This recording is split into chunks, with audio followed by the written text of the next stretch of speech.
Today we'll talk about the big four. That's the gear that adds the most weight to your back. I'm not here to push ultralight gear. If you're just starting out, chasing lightweight gear can lead to wasted money on the wrong equipment. Instead, let's think about where the weight comes from and why it matters. As we get older, a heavier pack means more joint stress, higher fall risk, and faster fatigue. That's why pack weight matters is one of my 6 mindset rules for older hikers. Make choices based on what works for you, not trends or marketing.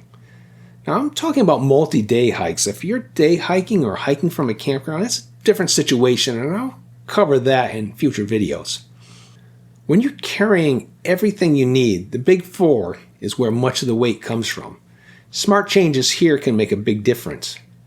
Now, traditionally, it's the big three that hikers think about: backpack, shelter, and sleep system. I add the fourth, food containment.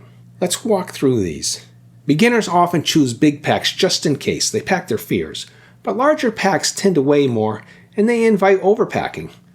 With backpacking equipment, cheaper often means heavier, and cheaper backpacks can easily weigh 4 or 5 pounds when empty.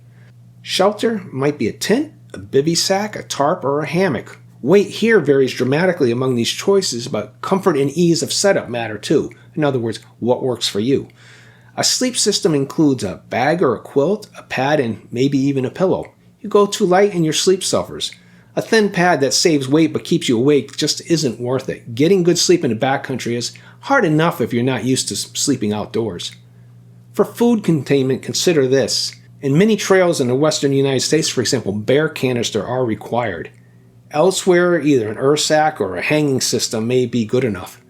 These keep your food safe and, more importantly, keep animals from learning that humans equal food.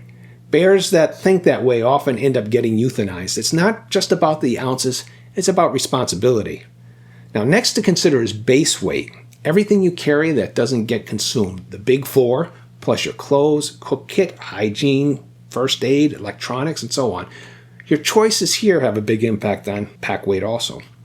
Finally, there's starting weight, which brings in the consumables: food, water, fuel, bug spray, toothpaste, whatever you use up along the way. It's mostly water and food. For longer trips, starting weight can be 35 pounds or more. But here's a bonus though. If you're just out for an overnight, you'll carry far less food, perhaps 10 pounds less than on a week-long hike. That gives you extra capacity to carry a borrowed heavier tent or sleeping bag, for example.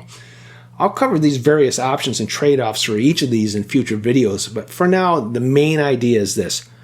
Don't rush out to buy expensive, lightweight gear.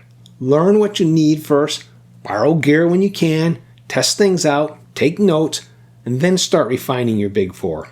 Now, my own big three is under 6 pounds. I add 2.5 pounds for a bear canister, and my big four totals 8.5 pounds.